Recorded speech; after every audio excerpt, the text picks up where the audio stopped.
Okay, so this is a quick video on how to do bearings. I've done the one side. Got to drop that collar or spacer, I think you can call it, in. Get that in, you don't want to forget that. Now, what I always do is slap a bit of waterproof grease in there. Just makes it easier for it to go in and come out.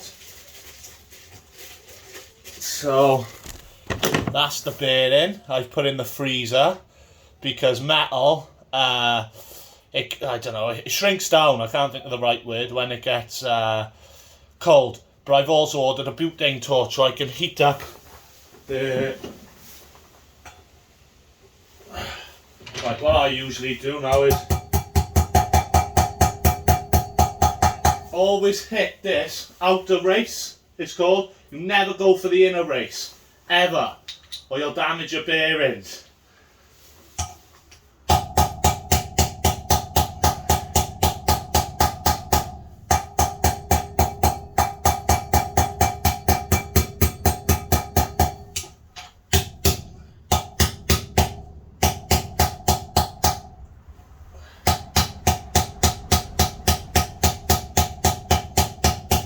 See, and as I'm making a circular motion, so I hit there, hit there, hit that there, think of north, east, south, west.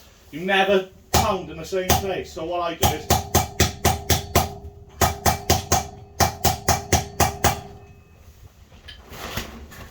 and then on this side then, we have a,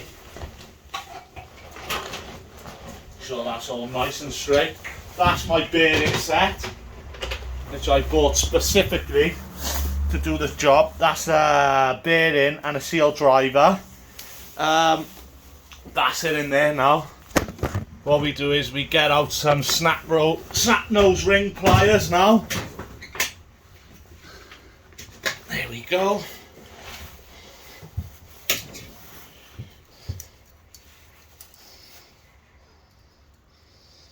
Ooh, wrong one.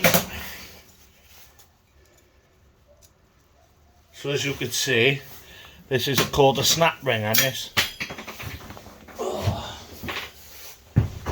retains the bearing in place.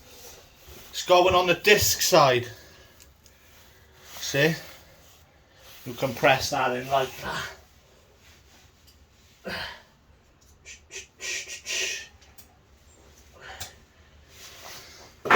Then what you can do is you can get like a flathead screwdriver.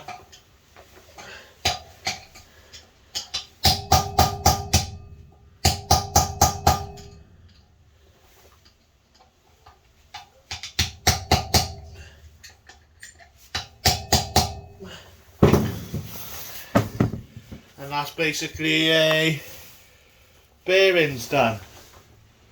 That's a dust seal, of course. The same sort of thing again.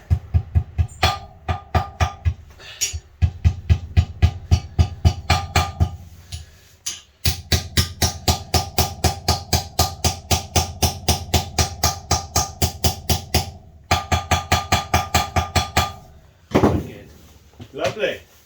Bearings done in the rear wheel. Just a case of installing the rear wheel again now. Sorry for the rubbish quality. I did order a memory card from eBay from China, and guess what, doesn't work. So that's literally the back bearings done now. Yeah, chuck a back wheel on and try and attack the front. My next plan of attack is, I can't get this bolt cap off. I know the lighting's terrible, so all I'm going to do is drill through it and try and extract it. It's coming up in the next video though, guys.